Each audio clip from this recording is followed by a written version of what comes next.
It was late on a Thursday when the truth hit me out of nowhere. I'd come home after a long day, expecting Mara to be around. Instead, the house felt strangely empty, the only light coming from the kitchen window. Figuring she was out running errands, I shrugged it off and settled into my office to check the security feed, something I usually did out of habit. But tonight, something felt off. I scrolled back through the footage, and that's when I saw it. Mara, leaning against the counter, laughing in a way I hadn't seen in a long time. But it wasn't me she was laughing with. Standing too close, his hand on her arm, was Drew. My best friend of a decade. The same guy who'd toasted at our wedding, who was practically family. Watching them, the familiar way she reached for his arm, the easy way he leaned in, it hit me like a punch to the gut. I sat there, stunned, replaying the footage as reality set in. Drew wasn't just some friend passing through, he was all over her, right there in my own house. The betrayal was plain as day, yet somehow, they didn't even care enough to hide it. A mix of fury and betrayal surged through me. My best friend, my wife, both of them breaking every ounce of trust one had. I knew I couldn't let this go, but I wasn't going to waste time asking questions they'd lie about. I was done playing the fool. Instead, I'd hit them where they'd least expect it. Years ago, I'd set up a set of just-in-case protections for my business. At the time, I'd thought I'd never need them, but right now, they were about to be my ace. I opened up my laptop, pulled up my business accounts, and activated a series of commands. Instantly, funds began transferring out of our joint accounts into a trust account only I had access to. By the time Mara and Drew even thought to check, they'd be staring at empty accounts, with no way to salvage anything. They'd have no idea it was coming. Sitting back, I felt a grim satisfaction as the plan unfolded in my mind. They thought they were smart, that I'd never know. But tomorrow, they'd be walking straight into a trap that would bring everything crashing down on them. The morning after discovering the affair, I kept my cool, hiding the anger boiling under the surface. At breakfast, I greeted Mara casually, watching her across the table as we talked about weekend plans. Everything in me wanted to confront her, but I held back, keeping my expression and tone calm. I waited for the right moment, then dropped in a small detail I knew would grab her interest. I told her I'd made a cash-only investment at a storage facility, hinting that I had valuables there. Rare metals, jewels, assets with no paper trail. I didn't make a big deal of it, just let it hang there casually. And I watched her eyes spark, the flicker of curiosity and maybe a bit of greed. The seed was planted. After breakfast, I left her with enough time to reach out to Drew and tell him what I'd revealed. Meanwhile, I got to work on the final setup of my plan. The vault was really just a rented storage unit. Instead of gold and jewels, I'd filled it with files, carefully fabricated evidence of fake financial records, doctored donations, and incriminating emails. On paper, it looked like Mara and Drew were at the heart of a fraud scheme. Weeks ago, I'd prepared it all, knowing I'd need a fallback. Now, that fallback was about to become my main play. By afternoon, everything was ready. I'd even set up a hidden camera to capture every expression, every frantic move. All that was left was to wait for them to take the bait. Sure enough, that evening Mara told me she was meeting a friend. I knew exactly who. As soon as she left, I pulled up the feed from the storage unit and watched the door. Finally, there they were, Mara and Drew, side by side, Mara with that eager, greedy look, and Drew with a smug grin. They looked like kids in a candy store as they started tearing into the boxes. But as they leafed through the documents, confusion turned to horror. It was clear this wasn't the treasure they'd been hoping for. Their faces grew pale as they realized they'd walked into a trap. I waited until they were in a full-blown panic, then activated the silent alarm. The door clicked shut, locking them in. Their expressions were priceless, total fear as they tugged on the locked door. I leaned back, watching them pound on the walls, the reality of their situation sinking in. After a few minutes, I set the final part in motion. I'd already alerted the police earlier with a report about suspicious individuals breaking into the unit. Now, all I had to do was wait. Soon, Mara and Drew would be holding all the evidence against them when the police arrived. By then, every exit would be shut. As I watched, I wasn't even angry anymore. Strangely, I felt calm, almost satisfied, like this was the ending that had been waiting for them all along. I watched the live feed, feeling that same strange calm settle over me. On the screen, Mara and Drew were tearing through the files, desperately searching for some way to turn the situation around. I could see Mara waving documents at Drew, maybe trying to come up with some story to tell the cops, her mouth moving frantically. But Drew was done pretending to be clever. He'd slumped against the wall, realizing he was in way over his head. As the sirens grew louder in the background, I leaned back, satisfied. Mara looked around frantically, glancing from the door to Drew and then back again, her face shifting from anger to desperation. This wasn't the confident woman I'd once thought I knew. This was someone scrambling to find a way out, completely unprepared for the mess they'd walked into. Drew's panic was clear too. The cool, composed friend was gone, replaced by a man who looked like he was ready to fold at the slightest pressure. The sound of sirens filled the air. The live feed didn't pick up audio from inside the storage unit, but I could tell by their expressions that they heard it, too. Mara backed into a corner, clutching a pile of papers as if they'd shield her. Drew glanced around, maybe hoping for a back exit, but there was none. They were trapped, exactly where they belonged. Minutes later, the police arrived. 2 officers walked up to the unit, flashlights sweeping the area. I watched as they looked around, then stepped up to the locked door. They tapped the door, and I saw Mara and Drew jump. The officers gave a sharp command to open up, but of course, the 2 were trapped inside with no way out. A moment later, an officer unlocked the door, swinging it open to reveal Mara and Drew, standing amid stacks of damning evidence. I clicked off the feed, knowing exactly what would come next. Mara and Drew would have to explain why they were there, why they were holding fraudulent records, and why they'd broken into a supposedly private facility. I could imagine their attempts to explain the unexplainable, scrambling to throw each other under the bus to save themselves. Neither of them would even see me coming. And the best part? There was no link to me, no way they could spin this to make me the guilty one. By the time they'd managed to dig themselves in deeper with every question, I was back home, already savoring the peace of a new beginning. It was as if a weight had lifted. The 2 people who had shattered my life were finally dealing with the consequences they deserved. And for the first time in a long while, I felt like I could breathe. Tomorrow, I'd see their faces in the papers, headlines screaming about the criminals who'd gotten caught red-handed. I didn't know what story they'd try to tell, but it didn't matter. For Mara and Drew, it was checkmate. The next morning, I woke up earlier than usual, feeling more refreshed than I had in months. I poured myself a cup of coffee and sat by the window, waiting. It wasn't long before my phone started buzzing with news alerts. I opened the first headline: local couple caught in fraud investigation after break-in. The article was deliciously thorough. It painted Mara and Drew as suspects in a high-stakes fraud operation, based on the evidence found at the scene. Photos of their stunned faces appeared, caught as they were led away in handcuffs. The article hinted at everything: embezzlement, falsified records, even a conspiracy. The reporters hadn't held back, feeding off the shock value of the story. I sipped my coffee, savoring every line. They'd had no idea what was coming, and now they'd have to explain it to everyone. The police, their families, our friends.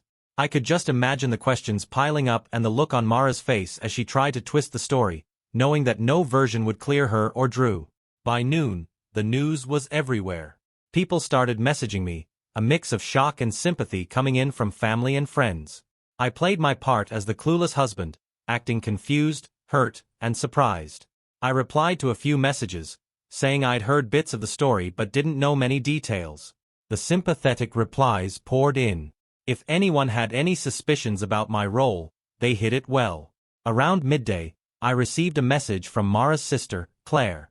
She asked if I'd heard from Mara and if I knew anything about this mess she's in. I answered honestly that I hadn't talked to Mara since she left for her friend's place last night. Claire seemed bewildered, saying she couldn't believe Mara would do something like this. I agreed with her, texting back that I was just as blindsided and had no clue what had gotten into Mara lately. The whole day went by in a surreal haze of messages, updates, and gossip. People were stunned, trying to make sense of how Mara and Drew, a married woman and a longtime family friend, had gotten themselves tangled up in a crime. And as the world unraveled around them, I just watched, finally feeling the satisfaction of things falling into place exactly as they should. By evening, there was a kind of quietness in the house that hadn't been there in years. It felt like peace, like something heavy had finally been lifted off my shoulders. The betrayal, the hurt, all of it was finally leaving me. For the first time in a long time, I wasn't haunted by doubts or anger. I sat alone with a calmness I hadn't felt in ages, knowing I'd turned the tables on them. They'd set out to ruin me, but they'd only ruined themselves. The days that followed felt surreal, like watching a carefully set trap spring to life. Mara and Drew's names were everywhere, and with each headline, the story grew more damning. The media speculated wildly on their criminal partnership, digging into their supposed greed and carelessness. Their photos, faces stunned and ashamed as they were led away, appeared in nearly every article. Public sympathy was non-existent, and the judgment was harsh. Mara's family called me repeatedly, her mom leaving a shaky voicemail asking if I could please talk some sense into Mara. They couldn't believe it, sounding as blindsided as I pretended to be. I kept my responses brief, letting them believe I was still reeling myself. I stayed out of sight, letting the chaos unfold without interruption. I only ventured out to run errands or to meet with a few close friends, who were eager to check in on me. Sitting across from my friend Nate at a quiet bar, I kept up my part. "Honestly, Nate," I said, swirling my drink, "I don't even know what to believe. One minute, I'm married to a woman I thought I knew, and the next, she's tangled up in some scheme with my best friend? It's like a nightmare." Nate shook his head, his face sympathetic. "Can't imagine, man. Mara always seemed—" "I don't know. But hey, if you need anything, we're here for you." I thanked him, letting him think I was the heartbroken husband. Every sorry, and "I can't believe it," only fueled my satisfaction. By the time this was over, I knew I'd never see Mara or Drew the same way again, but for now, this role was easy. Back at home, I watched as updates rolled in. The police were investigating the evidence from the storage unit, and their suspicions were only growing. Speculation spread online about the network of people involved in this supposed scheme, the irony of which almost made me laugh. The story had spun wildly out of their control. Then, one evening, I received a call from Mara herself. Her number flashed across my screen, and for a moment, I hesitated, but curiosity won. I picked up, waiting for her to speak first. "Vincent," she began, her voice unsteady. "Vincent, I don't know how this happened. I swear, this was never supposed to. You have no idea how any of this happened?" I cut in, my tone steady. "Seems clear to me. You and Drew thought you could lie, steal, and leave me the fool." She stammered, her words tumbling over each other. "It wasn't like that, Vincent. I don't know what we were thinking." Drew said a lot of things, I'm sure," I interrupted, feeling my patience thin. "But you know what, Mara? I don't care what either of you thought. Just know you got exactly what you deserved." The silence on her end was thick. Finally, she whispered, "I'm sorry, Vincent. I didn't mean for any of this." But I was done listening. Without another word, I hung up, feeling more at peace than I had in years. I didn't need her explanations or apologies. I'd already moved on. They'd finally gotten what they deserved, and I had all the closure I needed. After that call, I didn't hear from Mara again, but the fallout kept spreading. I kept tabs on everything, watching from a distance as her life crumbled. Drew had apparently tried to explain things to his own family, but they weren't buying it. People they'd once leaned on, trusted friends, started distancing themselves. Even our old friend group wanted nothing to do with them. Every day, more details leaked out about the case. Investigators seized Drew's computer and Mara's phone, and while they were scrambling to clear their names, each explanation only made things worse. Reports came out about additional suspects, and ongoing investigations, tied to fraud and financial manipulation. Their story spun further out of control, and I barely had to lift a finger. One afternoon, I bumped into another friend, Tom, at the grocery store. He gave me a sympathetic look as he came over, shaking his head. "Man, I can't believe what happened with Mara and Drew," he said. "You hanging in there?" I shrugged, keeping my expression neutral. "Trying to. It's like I'm finding out about a whole different person, you know? I keep wondering how I missed the signs." Tom clapped me on the shoulder. "Hey, don't do that. They fooled all of us. Mara and Drew. They were good at hiding it. That was the truth, at least until now. They'd been so confident, so careless, assuming they'd never be caught. But now the two of them were dragged under a storm of their own making, and there was nothing they could do to spin the story in their favor. Even if they tried to tell anyone about my role, no one would believe it after the mountain of evidence that had buried them. One evening, as I looked over some news updates, I saw that Mara had been released on bail. There were photos of her leaving the courthouse, looking worn out and defeated, a look I barely recognized. But Drew, it turned out, wasn't so lucky. He was being held for questioning on a separate charge connected to their scheme. It seemed Mara had thrown him under the bus as her partner in crime, hoping to lessen her own charges. The irony almost made me laugh. Drew, the guy who'd thought he was smart enough to fool me, now sitting in a jail cell because Mara was desperate to save herself. I spent that night in a quiet satisfaction. I knew this was far from over, that they'd be dragged through the legal system for months, maybe years. But I didn't need to follow every detail anymore. They were finished, and I had finally put all of it behind me. By morning, the peace I'd longed for was there, simple and complete. I didn't need revenge to feel powerful or get even anymore. I had everything I needed just knowing they'd never escape the trap they'd set for themselves. A few weeks later, I started settling back into a routine, finally letting myself enjoy life again. The sense of calm was real this time, not a forced act or a cover for anger. I had my life back, and for the first time in years, I didn't feel like I was walking on thin ice.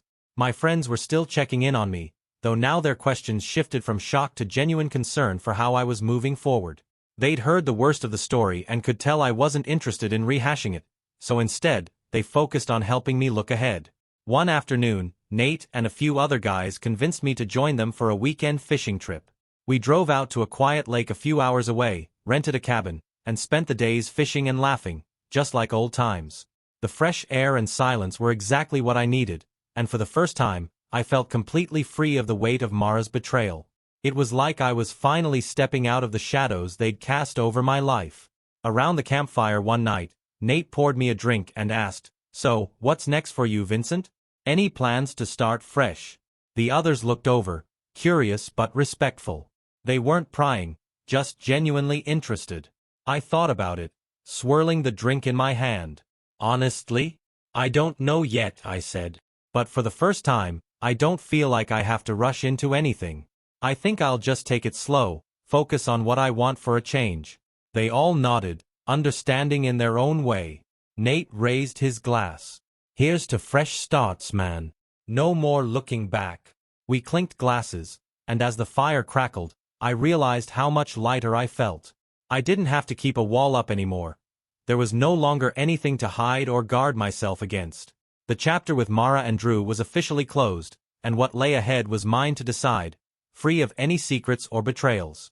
As we packed up that Sunday, I felt like I'd come back to life. I'd given enough of myself to people who didn't deserve it, and now it was time to put all of that behind me. My friends had helped me reclaim my life, and for that, I was grateful. On the drive home, I let my thoughts drift, feeling a peace I hadn't known in years. There was no anger left, no bitterness, just the simple satisfaction of knowing I was free. And for the first time, I was ready to face the future on my own terms.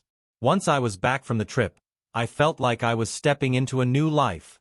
The quiet in the house didn't bother me anymore. It felt like my space now, a place that held only my future, not the weight of Mara and Drew's betrayal. In the following days, I focused on tying up loose ends. I reviewed every financial account and document, making sure everything connected to Mara was removed. She'd already been cut off from access, but I wanted no trace of her in my finances or business dealings. It felt almost therapeutic, as if I was clearing the clutter she'd left in my life. Every morning started to feel more like my own. I got back into my routines, began taking walks after work, hitting the gym, and meeting up with friends regularly. A few old hobbies I'd put aside years ago, like photography and hiking, started calling to me again. I'd forgotten how good it felt to have time for things that weren't wrapped up in someone else's life. One Saturday, while out hiking, I ran into an old friend from college, Rachel. We hadn't spoken in years but had always kept in touch on social media. After a few minutes of catching up, we exchanged numbers, promising to grab a coffee sometime soon. A few days later, we met up at a local coffee shop. Rachel and I talked easily, slipping back into the kind of conversation you can only have with someone who's known you since before all the complications of adult life. She was funny and warm, a breath of fresh air after everything that had happened. "You look different," she said at one point, smiling over her coffee. "Like a weight's been lifted." I chuckled, realizing it was true. "Feels like it," I replied. I didn't know how much I'd been carrying until it was finally gone. Over the next few weeks, Rachel and I started spending more time together. It was never anything serious, just easy company, someone to talk and laugh with. I felt no pressure to explain myself or to rush into anything, and it was the first time in years I wasn't haunted by doubts or questions. Rachel was just Rachel, someone who reminded me of who I used to be, before all the lies and betrayal. As the summer drifted into fall, I felt something I hadn't expected: happiness. Simple, unburdened happiness. It wasn't about romance or rushing to fill the void Mara had left. It was just the steady contentment of knowing I'd gotten through the worst and come out on the other side whole. Life was finally mine again, and for the first time, I felt like I could truly breathe. With each passing day, my new life took clearer shape. I started looking forward to the quiet, to the peace that filled my days without Mara's drama or Drew's toxic friendship in the background. I'd spent so long being tangled up in their chaos that it felt good to live simply, to set my own pace. Rachel and I stayed close, meeting up for coffee or a hike, often on weekends. It wasn't complicated. We just enjoyed each other's company. She was supportive without prying, and I was grateful for her friendship. Little by little, I felt myself opening up again, not just to her but to the world around me. One evening, after a long workday, I decided to take a drive through the old neighborhood where I grew up. It was something I hadn't done in years. The familiar streets, the small shops, and even the park where I'd played as a kid felt both familiar and new. Driving through those streets, I felt a sense of grounding, a reminder of who I was before all of this. On a whim, I parked near the park and took a walk around, letting the evening air clear my mind. Sitting on a bench, I thought about everything that had happened, all the things I'd learned through the betrayal and the fallout. Oddly enough, I didn't feel angry or bitter anymore. There was just a strange calm, almost like gratitude. I'd survived the worst of it, come out stronger, and finally knew what it meant to live for myself. After a while, my phone buzzed. It was a message from Rachel. She'd just gotten off work and suggested grabbing a bite to eat. I agreed, realizing that I genuinely looked forward to seeing her. It was something simple, but it felt good, that steady warmth of a new friendship that held no drama, no betrayal, just honesty. At dinner, we talked and laughed, catching up on our weeks. Somewhere between the main course and dessert, I found myself telling her about the park, about my drive down memory lane. She listened intently, nodding, and smiled in that easy way she had. "You're finding yourself again," she said quietly, almost as if speaking to herself. "That's a rare thing after everything you went through." Her words hit me in a way I didn't expect. She was right. I was finding myself again, piece by piece, moment by moment, letting go of the parts that no longer fit. And for the first time, I felt like my past wasn't something holding me back. It was just a part of the story, something that led me to this moment. As the night wore on, I realized how far I'd come. I'd let go of people who never truly cared for me, cut ties with the lies and betrayal, and found my own peace. There was no going back, and I didn't want to. As the weeks turned into months, I settled into this new chapter with a kind of ease I hadn't felt in years. Life felt clean and straightforward again, a far cry from the chaos that had filled it not long ago. The fallout from Mara and Drew had become nothing more than a faint background noise, a distant reminder of something I'd long moved past. Rachel continued to be a part of my life in a way that felt refreshing, uncomplicated.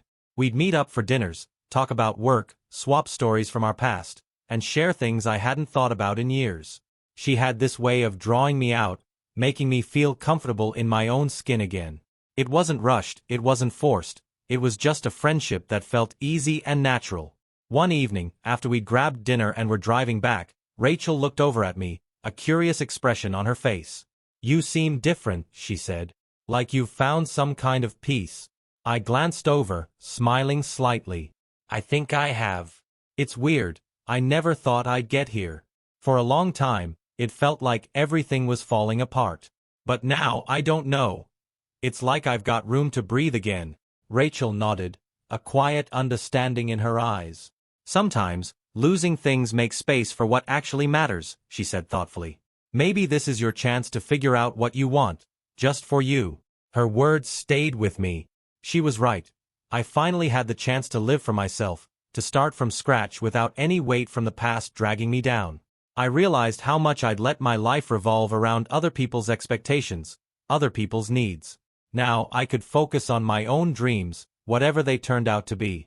A few days later, I took another small step for myself. I'd always wanted to travel, to see more of the world, but it had somehow always gotten pushed aside. I started looking up places I dreamed of visiting. National parks, old cities, places I'd read about but never seen. I put together a loose list, not because I was in a hurry but because, for the first time, it felt possible. I didn't have to check in with anyone, didn't have to explain myself. I could just go. Rachel noticed the change too. When we met up, she asked about my plans, listened to me talk about the places I wanted to see, and even shared her own travel stories. It felt good to have someone who was genuinely interested in what I wanted, someone who didn't ask me to compromise or hold back. One weekend, I even went on a short road trip on my own. I packed up my car, turned off my phone, and just drove with no set destination. I wound up in a quiet little town by a lake, where I spent the afternoon wandering through trails, taking photos, and simply being in the moment. Sitting by the water that evening, watching the sun dip below the horizon, I felt a quiet satisfaction. It was just me, my thoughts, and a sense of freedom I hadn't felt in years. The future didn't feel uncertain anymore. For the first time, it felt wide open, like a blank canvas I could finally paint in my own colors, my own way. After that solo trip, something shifted in me. I realized that life could be simple, that I didn't need anyone else's validation or approval to feel complete. I had let go of everything tied to Mara and Drew, and now, I could see the road ahead clearly. I started setting small goals for myself, things I wanted to do, places I wanted to explore. Each step was like reclaiming another piece of my life. Some mornings, I'd wake up early just to watch the sunrise, grateful for the peace that had finally settled over me. Other days, I'd go on long drives, letting myself get lost on backroads and finding new paths home. One weekend, I invited Rachel to join me on one of my road trips. She'd been a steady friend and had given me the space to heal without ever pushing. We drove up to the mountains, winding along quiet roads surrounded by pine trees and clear skies. She was easy company. No drama, no expectations. Just someone who enjoyed the journey, which was exactly what I needed. We stopped at a small diner in a little town tucked away in the hills. Over coffee, Rachel looked at me thoughtfully. "It's good to see you like this," she said. "You seem lighter." "Yeah," I said, stirring my coffee. "I guess I am. I never thought I'd feel this way again, to be honest." Rachel nodded, a small smile playing on her lips. "Well, it's about time you put yourself first," she replied. "You deserve to be happy, Vincent." Those words hung in the air, and something about them resonated deeply. She was right. I did deserve to be happy. I'd spent years tangled up in other people's lives, putting myself last without even realizing it. But now, I was free to live on my own terms. As we headed back down the mountain that evening, I felt a quiet sense of contentment. I didn't know where things with Rachel would lead. Maybe we'd stay friends, maybe more, but for once, I wasn't in a rush to define it. I was happy simply being in the moment, grateful for the present, and at peace with the past. The drive home was quiet, the kind of silence that feels comfortable, like you're right where you're supposed to be. I'd found my way back to myself, to a version of me I thought was lost. And as the city lights appeared on the horizon, I knew that whatever lay ahead, I was ready for it. Life started to feel like my own again, and with that came a renewed sense of purpose. Work became more enjoyable, friendships felt more genuine, and each day felt like an open door. With the weight of betrayal behind me, everything seemed sharper, more meaningful. Rachel and I kept spending time together. Our friendship stayed easy and comfortable, but there was an undeniable warmth that had started to grow. She brought a balance into my life that I didn't know I'd been missing. She was there to share in the small things, a good meal, a long conversation, or a quiet evening walk. It was all unspoken, but there was a connection building, something real, free from any complications or expectations. One evening, she invited me to a small art show across town. It was the kind of thing I hadn't done in years, and the invitation felt like a gentle nudge to step out of my comfort zone. We spent the night wandering through the gallery, commenting on the artwork, laughing at some of the more abstract pieces, and sharing stories from our pasts. As we walked, I found myself opening up to her, telling her about my dreams, the things I'd put aside for so long, the parts of me that felt new again. Rachel listened with genuine interest, nodding thoughtfully. "It's great that you're letting yourself dream again," she said quietly. "It's easy to lose that when life gets complicated." "Yeah, it's taken me a while to realize that," I admitted, looking at a painting of a wide, open landscape. "I don't think I even knew how much of myself I'd put on hold." We fell into a comfortable silence, both lost in thought. For the first time, I wasn't haunted by my past. I was just here, fully present, with someone who accepted me as I was. It felt liberating to be able to open up without worrying about judgment or hidden motives. After the show, we grabbed coffee at a small cafe nearby. Rachel's eyes sparkled as she told me about her own plans, places she wanted to visit, the new skills she wanted to learn. She had a way of dreaming big, of seeing life as full of possibilities, and it was contagious. Sitting there, I realized how much my life had expanded since I let go of the past, how the people around me reflected this new sense of hope and openness. As we finished our drinks, she looked over at me, a soft smile on her face. "Vincent, I'm glad you're letting yourself start over," she said. "You deserve it." I smiled back, feeling a warmth that ran deeper than words. Rachel had been a friend and an anchor, but more than that, she'd shown me that life could be simple, even joyful, without any strings attached. She was right. I was finally letting myself start fresh, and for once, I felt ready for it. We walked out into the cool night air, and as I watched the city lights flicker around us, I knew I'd found my peace. The future was unknown, but I was no longer afraid of it. For the first time, I felt completely, genuinely free. With each passing day, I felt more solidly in this new life, as if everything that had happened with Mara and Drew was fading into the background, becoming nothing more than an old story. I'd shed that version of myself, the man who lived with doubt, who worried constantly about what others thought or expected. Now, everything was about rebuilding, rediscovering, and living fully in each day. Rachel remained a steady part of my life, though nothing felt rushed between us. It was like she had this sixth sense for letting things flow, never pushing or probing, but always there. Our friendship had turned into something solid and real, a relationship without labels, without expectations, just mutual respect and an understanding that came naturally. One Saturday morning, we met at a park near my place for a jog. The air was crisp, the sun just beginning to peek through the trees, casting long shadows across the grass. It was one of those mornings that felt alive with possibility. After a few miles, we slowed to a walk, catching our breath and laughing over how unprepared we were for an actual jog. As we strolled, Rachel turned to me, her expression thoughtful. "Vincent," she began, a hint of hesitation in her voice, "have you thought about what you'll do next? I mean, now that things are calmer." I thought about it for a moment. "You know, I'm not sure," I replied honestly. "There's a part of me that wants to make some big change, like move somewhere new or start a new business. But another part of me just wants to stay put and enjoy what I have." She nodded, understanding. Sometimes staying put is exactly what we need. But maybe a big adventure doesn't have to be something far away. It could just be letting yourself be open to whatever comes. Her words lingered with me. She was right. Maybe the change I needed wasn't about location or career but simply a shift in perspective, letting go of old fears and habits and embracing whatever came next without hesitation. Later that afternoon, I found myself thinking over all the places I wanted to explore and all the dreams I'd held back from. One, in particular, caught my attention. A hiking trail along the west coast that wound through forests and cliffs. I'd read about it years ago, always telling myself I'd go someday, and then, like so many things, I'd pushed it aside. But now, I felt a pull, a real desire to go, to take on the journey and see it through. The thought didn't feel daunting or overwhelming, it felt exciting, like something I was finally ready to do. I texted Rachel that evening, telling her about my idea, half expecting her to laugh or brush it off as just a whim. Instead, her reply came through right away. "That sounds incredible. I think you should absolutely go for it." Her enthusiasm felt like the last push I needed.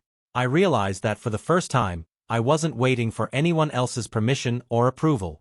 This was my life, my choice, and my moment to take a step forward. As I began planning the trip, I felt a strange excitement rise within me. It was a new chapter, one that wasn't about proving anything to anyone, wasn't about recovering from pain or betrayal. It was simply about living fully, chasing a dream for no one but myself. And for the first time in my life, that felt like more than enough. The idea of the hiking trip took on a life of its own. I found myself researching routes, reading about other hikers' experiences, and picking out gear. It was the kind of planning that made everything feel real, like I was building a new foundation, one adventure at a time. Rachel was as excited about the trip as I was. Every time we met up, she'd ask about my progress, giving tips on what to pack or sharing articles she'd found about the trail. Her encouragement felt natural, steady, like she genuinely wanted to see me go after this. There was no hidden agenda, no pressure. Just a friend who wanted the best for me. One night, a week before I was set to leave, we went out to a quiet dinner at a small Italian place downtown. The restaurant was dimly lit, cozy, the kind of spot where time seemed to slow down. Between bites of pasta and sips of wine, Rachel looked at me with a mix of excitement and warmth. "You know," she said, a smile playing on her lips, "I'm proud of you, Vincent. Not many people would have the guts to start over like you have."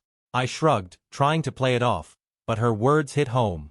Honestly, I didn't think I'd get here either. There were days when it felt like I'd never feel normal again.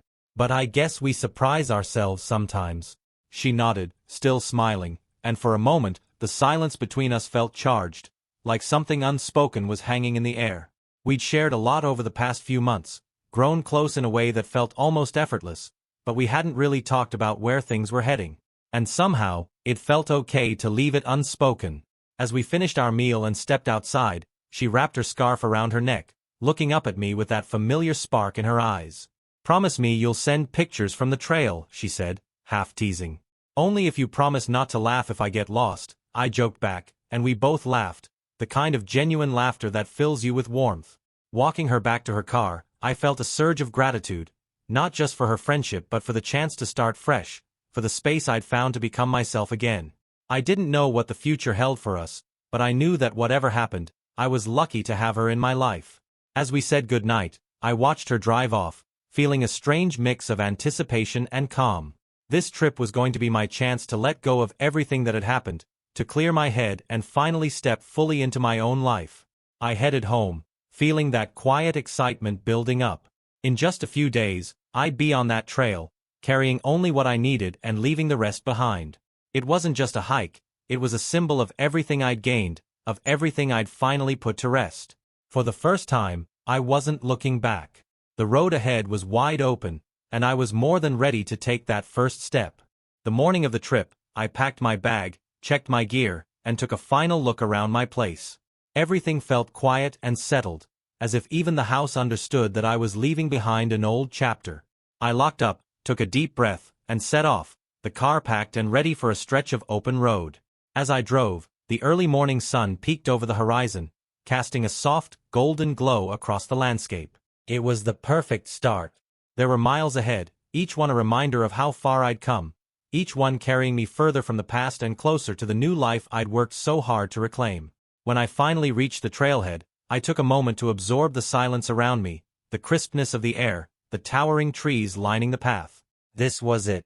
I tightened my backpack, took a steadying breath, and set off, my footsteps the only sound on the quiet trail.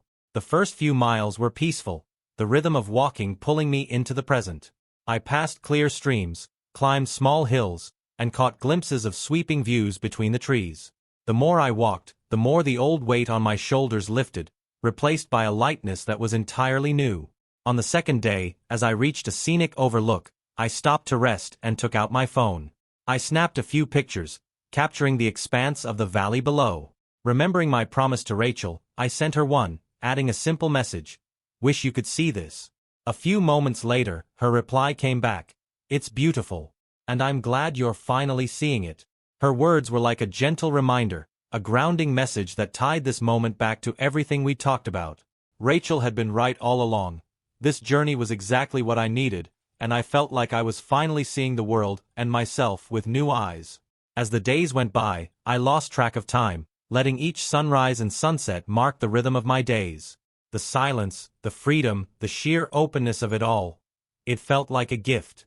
Each step I took brought a deeper sense of peace, as if with every mile, I was leaving more and more of the old behind. By the end of the hike, I felt like I'd been transformed. I had found my way back to myself, to the parts of me that had been buried under years of doubt and betrayal. Standing at the end of the trail, I looked out over the last stretch of landscape, the journey behind me and the future ahead. I felt ready, completely and fully. Whatever came next, I would face it without fear, without hesitation. I had found my strength, my peace, and a clear path forward. And I knew, without a doubt, that this was only the beginning.